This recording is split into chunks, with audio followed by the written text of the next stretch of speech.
السلام علیکم پیارے دوستو، پیش خدمت ہے قصہ ننھی جل پری۔ کسی زمانے میں سمندر کی تہہ میں ایک بہت خوبصورت شیشے کا محل تھا، جس میں 5 خوبصورت جل پریاں اپنے باپ سمندر کے بادشاہ کے ساتھ ہنسی خوشی زندگی گزار رہی تھیں۔ بادشاہ اور ملکہ نے اپنی بیٹیوں کو بڑے ناز و نعم سے پالا تھا۔ سب سے ننھی جل پری دوسری تمام جل پریوں سے زیادہ حسین و جمیل تھی۔ جل پری کا اوپری دھڑ انسان جیسا اور نچلا دھڑ مچھلی جیسا ہوتا ہے۔ اپنے ماں باپ کی لاڈلی ہونے کے ساتھ ساتھ وہ اپنی دادی اماں کی بھی سب سے چہیتی پوتی تھی۔ وہ گھنٹوں اپنی دادی اماں کے پاس بیٹھی رہتی، کیونکہ اس کی دادی اماں کبھی اسے پرانی جل پریوں کے قصے سناتی تو کبھی وہ سمندر کے باہر انسانوں کی دنیا کی دلچسپ کہانیاں سنایا کرتی تھی۔ ننھی جل پری کو سمندر کے باہر انسانوں کی دنیا میں جانے اور انسانوں کی طرح زندگی گزارنے کا بہت شوق تھا، مگر اپنے اس شوق کا ذکر اس نے کبھی اپنی دادی اماں سے نہیں کیا تھا۔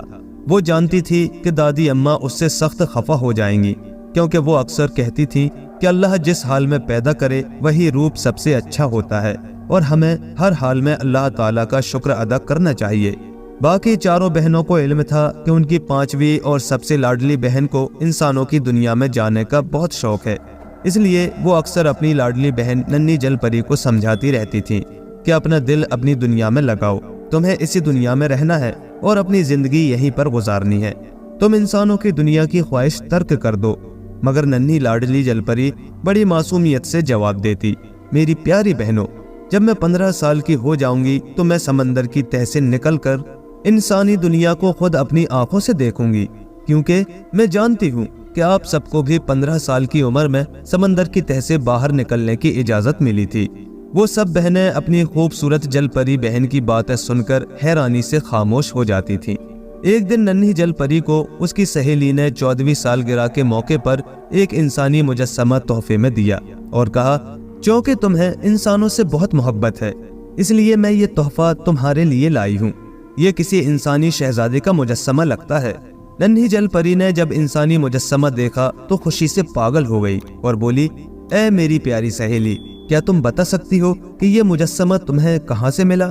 اس کی سہیلی نے جواب دیا، شاید کوئی جہاز سمندر پر سفر کرتے ہوئے غرق ہو گیا تھا، جسے میں نے تمہارے محل کے خادموں کی مدد سے اٹھوا کر یہاں تک پہنچایا۔ ننھی جل پری نے خادموں کو حکم دیا، مجسمے کو اٹھا کر باغ کے درمیان میں اونچی جگہ رنگ برنگے پھولوں کے درمیان سجا دیں۔ پھر ننھی جل پری اپنے آپ سے کہنے لگی، اے انسانی شہزادے، میں ضرور تمہاری دنیا میں آؤں گی تاکہ تمہیں دیکھ سکوں کہ تم واقعی اتنے خوبصورت ہو جتنے اس مجسمے میں نظر آتے ہو۔ دادی اماں یہ جان چکی تھی کہ ان کی چھوٹی چہیتی پوتی انسانوں کی دنیا میں رہنا چاہتی ہے، کیونکہ انہوں نے اپنی پوتی کو اس انسانی مجسمے کے ساتھ کئی بار باتیں کرتے سنا تھا۔ وہ جانتی تھیں کہ ان کی پوتی ابھی اس قابل نہیں ہوئی کہ وہ تیر کر سمندر کی سطح پر پہنچ سکے اور اپنے لیے کوئی خطرہ مول لے، اس لیے وہ اس معاملے میں خاموشی اختیار کیے ہوئے تھی۔ ایک دن ننھی جل پری اپنی سمندری دادی اماں کے پاس آئی اور بولی، دادی اماں، میں 15 سال کی کب ہوں گی اور کس دن میں سمندر کی سطح پر جا کر انسانوں کو دیکھ سکوں گی؟ دادی اماں بولی، پیاری بیٹی، تم 1 سال بعد 15 سال کی ہو جاؤ گی۔ تم اس وقت اپنی بہنوں سے انسانوں کی کہانیاں اور قصے سن لیا کرو، وہ تمہیں انسانوں کے بارے میں بہت سی معلومات دے سکتی ہیں، کیونکہ انہوں نے کئی بار انسانوں کو قریب سے دیکھا ہے اور ان کی گفتگو سنی ہے۔ ننھی جل پری بولی، ٹھیک ہے دادی اماں، آج کے بعد میں 15ویں سالگرہ تک انسانوں کے قصے سن کر اپنا دل بہلا لوں گی، پھر ایک دن میں اس قابل ہو جاؤں گی کہ خود انسانوں کی باتیں سنوں گی اور خاص کر اس مجسمے والے شہزادے سے ملنے ضرور جاؤں گی۔ دادی اماں اپنی چہیتی پوتی کی انسانوں سے دیوانہ وار محبت دیکھ کر پریشان ہو جاتی، مگر وہ بیچاری کر بھی کیا سکتی تھی، کیونکہ بہت بوڑھی اور کمزور تھی۔ ننھی جل پری اور اس کی بہنیں ایک دن باغ میں بیٹھی ہوئی تھیں۔ ننھی جل پری بولی، تم سب بہنیں مجھ سے بڑی ہو اور تم نے انسانوں کی دنیا کو قریب سے دیکھا ہے، کیا تم مجھے وہ سب کچھ بتا سکتی ہو جو کچھ تم انسانی دنیا میں دیکھتی رہی ہو؟ تمام بہنیں بولی، ہمارا انسانوں کو دیکھنے کا تجربہ اتنا خوشگوار نہیں ہے، کیونکہ کچھ انسان اگر ظالم ہے تو کچھ ہمدرد ہے، کچھ لالچی ہے تو کچھ سخی ہے، کچھ بیمار ہے تو کچھ تندرست ہے، کچھ اداس اور غمگین ہے تو کچھ خوش و خرم ہے، کچھ سچے ہیں تو کچھ جھوٹے ہیں، کچھ کے پاس کھانے تک کو کچھ نہیں اور کچھ کے پاس خوراک کے گودام بھرے ہوئے ہیں۔ کچھ نیک ہیں کچھ بد۔ سچ پوچھو تو جو چالاک اور لالچی ہیں وہ اپنی چالاکیوں سے بھولے اور معصوم انسانوں کا خون کر رہے ہیں، انہیں لوٹ رہے ہیں۔ میری پیاری چھوٹی معصوم بہن، ہمیں تو حقیقت میں انسانی دنیا ذرا بھی اچھی نہیں لگی۔ ہمیں تو اپنی دنیا ہی زیادہ خوبصورت اور اچھی لگتی ہے، مگر ننھی جل پری پر تو جیسے انسانوں کی دنیا میں جانے کا بھوت سوار تھا۔ وہ بولی، میری پیاری بہنوں، تمہاری جو بھی پسند ہو، مجھے اس سے کوئی غرض نہیں۔ مجھے تو انسان اچھے لگتے ہیں، میرا دل چاہتا ہے کہ میں انسان بن جاؤں۔ درمیانی جل پری بولی، تمہارا یہ خواب شاید کبھی پورا نہ ہو سکے۔ یہ سن کر ننھی جل پری پر اداسی کی لہر دوڑ گئی۔ بڑی جل پریوں نے جب اپنی لاڈلی بہن کو اداس دیکھا تو ان میں سے ایک بولی، تم شاید یہ نہیں جانتی کہ تم 2 دن بعد 15 سال کی ہو جاؤ گی اور پھر یہ سب چیزیں اپنی آنکھوں سے دیکھ سکو گی۔ جب ننھی جل پری نے اپنی 15ویں سالگرہ کا سنا تو ایک دم خوشی سے ناچنے لگی اور بولی، اب میں انسانی دنیا میں جا سکوں گی اور سب کچھ اپنی آنکھوں سے دیکھ سکوں گی۔ ایسی سوچیں اس کے اندر ایک عجیب سا سرور پیدا کر رہی تھی اور اس کی آنکھوں میں ایک عجیب سا نشہ چھا رہا تھا۔ اس کی آنکھیں نیند سے بوجھل ہونے لگی۔ خوبصورت ننھی جل پری اپنی پھولوں سے سجی آرام گاہ میں آرام کے لیے چلی گئی۔ سنہری مسیری پر لیٹتے ہی اسے گہری نیند آ گئی۔ آخر 2 دن گزر گئے اور ننھی جل پری کی 15ویں سالگرہ کا دن آن پہنچا۔ خوبصورت شیشے کے محل کو بڑی خوبصورتی سے سجایا گیا تھا۔ ہر طرف سمندری مخلوق جمع تھی۔ ہر کوئی سمندری بادشاہ کی چھوٹی بیٹی کی 15ویں سالگرہ کا جشن منا رہا تھا۔ سمندری بادشاہ اور ملکہ نے خوبصورت ہیروں والا ایک تاج اپنی لاڈلی ننھی جل پری کے سر پر رکھا۔ اس کے بعد چاروں بہنوں نے ہیرے کی ایک ایک انگوٹھی پہنائی۔ ننھی جل پری نے کیک کاٹا۔ سالگرہ کا جشن رات تک جاری رہا۔ ننھی جل پری کو اس بات کی خوشی تھی کہ وہ اب سمندر کی سطح پر جا سکے گی۔ اگلے دن ننھی جل پری نے اپنے آپ کو خوب سنوارا اور رات ہونے کا انتظار کرنے لگی۔ کنیزیں خوبصورت شہزادی کے بالوں میں گجرے لگا رہی تھیں، اس کا میک اپ کر رہی تھی، اس کی انگلیوں میں انگوٹھیاں پہنا رہی تھی، تو کوئی اس کے ہاتھوں میں کنگن پہنا رہی تھی، کوئی اس کی خوبصورت آنکھوں میں کاجل لگا کے اسے اور بھی حسین بنا رہی تھی، کوئی اس کی مانگ میں ستارے سجا رہی تھی۔ ننھی جل پری سوچ رہی تھی کہ آج چاند کی 14ویں رات ہے اور سارے سمندر پر روشنی ہوگی، اس لیے آج رات وہ سمندر کی سطح کا نظارہ ضرور کرے گی۔ چنانچہ آدھی رات کو وہ سمندر کے کنارے پہنچ گئی اور انسانوں کی خوبصورت دنیا کو دیکھ کر بہت خوش ہوئی۔ کچھ لوگ گھڑ سواری کر رہے تھے، کچھ خوبصورت پھولوں جیسے بچے جھولوں پر بیٹھے تالیاں بجا رہے تھے، ہر طرف رنگ برنگی روشنیاں جگمگا رہی تھی۔ رات کو بھی دن کا سا سما پیدا ہو گیا۔ لڑکیاں جھولوں پر بیٹھی خوشی سے شور مچا رہی تھیں۔ جل پری یہ سب دیکھ کر بے حد خوش ہوئی اور پھر وہ جلدی سے لوٹ آئی۔ وہ چاہتی تھی کہ وہ خود انسان کے روپ میں انسانوں کی دنیا میں جلد سے جلد پہنچ جائے۔ واپس آ کر وہ سمندر کے انتہائی تاریک اور خوفناک حصے میں چلی گئی۔ وہاں وہ سمندر کی بوڑھی جادوگرنی سے ملنے گئی تھی۔ جادوگرنی بولی، اے خوبصورت جل پری، تم جو چاہتی ہو وہ مجھے معلوم ہے، مگر تمہیں اس کے بدلے میں جو میں مانگوں گی وہ دینا پڑے گا۔ جل پری بولی، ہاں میں وعدہ کرتی ہوں، جو تم مانگو گی وہ تمہیں دوں گی، مگر اس کے بدلے تم مجھے انسانوں کی طرح بنا دو۔ جیسے عام انسان چلتا پھرتا ہے میں بھی اسی طرح چل پھر سکوں اور اپنی ٹانگوں پر چل کر انسانوں کی دنیا میں گھوم پھر کر اسے قریب سے دیکھ سکوں۔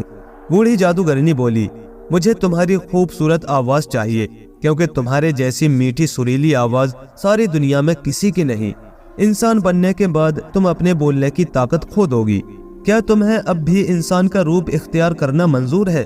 جل پری ایک لمحے کے لیے سوچ میں پڑ گئی، پھر بولی، ہاں میں اپنی خوبصورت آواز تمہیں دیتی ہوں، اب مجھے جلدی سے ایک مکمل انسان بنا دو۔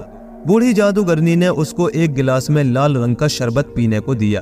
جیسے ہی جل پری نے شربت ختم کیا تو اس کو اپنا سر گھومتا ہوا محسوس ہوا۔ اس کے بعد اسے کوئی ہوش نہ رہا۔ جب اسے ہوش آیا تو اس نے اپنے آپ کو ایک باغ میں پایا۔ ایک خوبصورت انسانی شہزادہ گھٹنے ٹیک اس کو ہوش میں لانے کے لیے پانی پلانے کی کوشش کر رہا تھا۔ جب شہزادے کو جل پری نے اتنے قریب سے دیکھا تو وہ بہت خوش ہوئی۔ آج انسانی شہزادے کو قریب سے دیکھنے کی خواہش پوری ہو گئی تھی۔ شہزادے نے اس کو سہارا دے کر اٹھایا۔ جیسے ہی جل پری اپنے پیروں پر کھڑی ہوئی اسے بہت تکلیف محسوس ہوئی، کیونکہ اب وہ عام انسانوں والا روپ اختیار کر چکی تھی۔ جل پری نے اپنی تکلیف شہزادے پر ظاہر نہ ہونے دی اور شہزادے کے ساتھ چلتی ہوئی محل میں پہنچ گئی۔ شہزادے نے ملکہ اور بادشاہ سلامت کو اطلاع دی کہ ایک خوبصورت شہزادی محل کے باغ میں بے ہوش پائی گئی ہے۔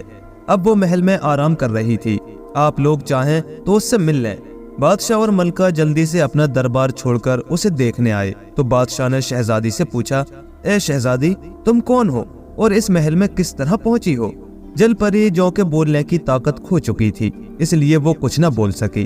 شہزادہ، بادشاہ اور ملکہ بڑی افسردگی سے شہزادی کو دیکھنے لگے، کیونکہ وہ جان چکے تھے کہ شہزادی بول نہیں سکتی، اس لیے وہ بھی خاموش ہو گئے۔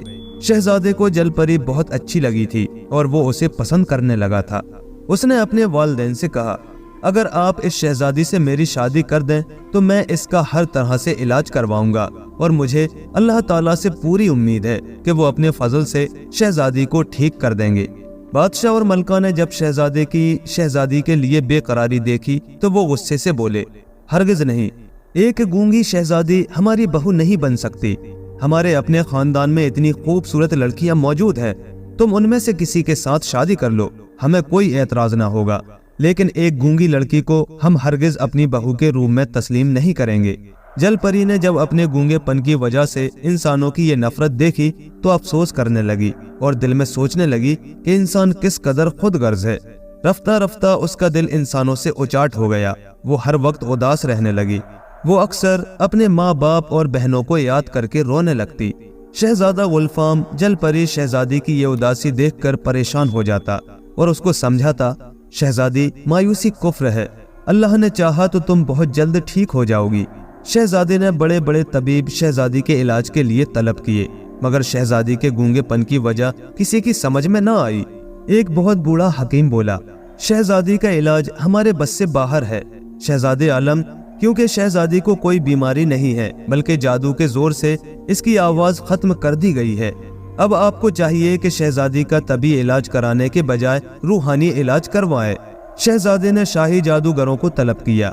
ایک بہت بڑے کالے جادوگر نے حساب لگا کر بتایا، شہزادی کی آواز سمندری جادوگرنی نے اپنے جادو کے زور سے قید کر لی ہے، اور یہ شہزادی انسانی دنیا کی شہزادی نہیں بلکہ سمندری جل پری ہے جو کہ اس وقت انسانی روپ میں ہے۔ اگر شہزادہ عالم آپ شہزادی کی خاطر سمندری جادوگرنی کو ختم بھی کر دیں اور اس کی آواز واپس بھی لے آئیں، تب بھی آپ شہزادی کو نہ پا سکیں گے، کیونکہ شہزادی کی آواز واپس آتے ہی وہ اپنے اصلی روپ میں واپس آ جائے گی، یعنی جل پری کے روپ میں، اور جل پری زیادہ دیر انسانی دنیا میں یعنی خشکی پر زندہ نہیں رہ سکتی، اس لیے اسے سمندر میں واپس جانا پڑے گا۔ شہزادی کی جدائی کے تصور سے شہزادی کی آنکھوں میں آنسو بھر آئے۔ وہ کہنے لگا، کچھ بھی ہو جائے میں شہزادی کی آواز ضرور واپس لاؤں گا۔ اگر شہزادی یہاں گونگی بن کر زندگی گزارے گی تو میرے ماں باپ اور دوسرے رشتہ داروں کی نظر میں وہ مقام حاصل نہیں کر سکے گی جو اسے ملنا چاہیے۔ جل پری شہزادی نے جب شہزادہ گلفام کے دل میں اپنے لیے اتنی چاہت دیکھی تو اس نے بے اختیار شہزادے کے ہاتھ کو تھام کر اپنی آنکھوں سے لگا لیا۔ اس کے آنسوؤں نے شہزادے کے ہاتھ کو تر کر دیا۔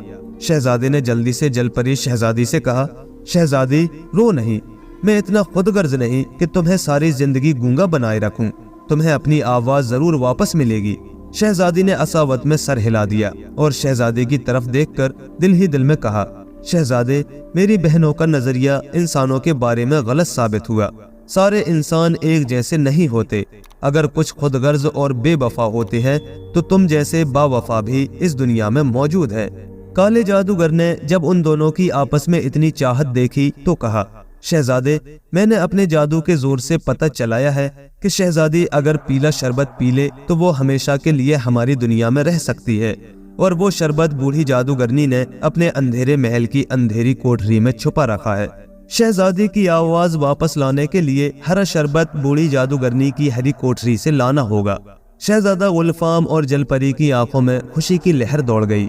شہزادے نے کہا، اے کالے جادوگر، مجھے جلدی سے وہاں پہنچا دو۔ کالے جادوگر نے جادوئی تلوار اور ایک کالا نقاب شہزادے کو دیا جو وہ اپنے چہرے پر چڑھا کے سمندر میں اتر جائے تو اس کا دم نہیں گھٹے گا۔ شہزادہ گلفام یہ سب چیزیں لے کر سمندر کے سفر پر روانہ ہو گیا۔ جل پری، ملکہ اور بادشاہ نے اسے ڈھیروں دعاؤں کے ساتھ رخصت کیا۔